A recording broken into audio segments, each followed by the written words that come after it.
que c'est le peuple malien qui vous doit de la reconnaissance, qui doit de la reconnaissance au peuple algérien qui a sacrifié des centaines de milliers de ses meilleurs fils pour que les peuples africains puissent s'éveiller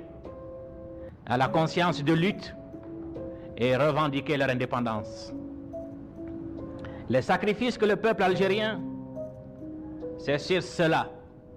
que s'est édifiée l'indépendance de tous les peuples africains. Et nous n'oublierons jamais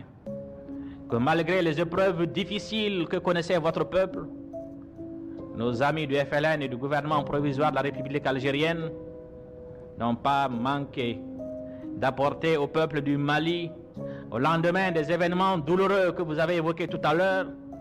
une solidarité agissante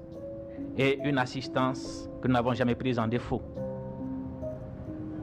Excellences et chers frères de combat, nous nous réjouissons,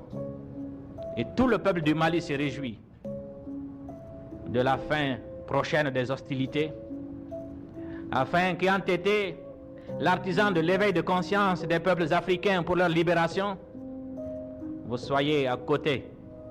un peuple indépendant, souverain, un facteur déterminant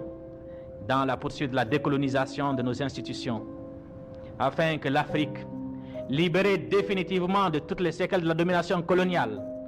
débarrassée de tous les complexes créés en nous par le système inique de la domination étrangère, nous puissions retrouver nos patries, construire une Afrique vraiment libre et qui devra s'acheminer, si elle veut survivre dans un monde perturbé, troublé,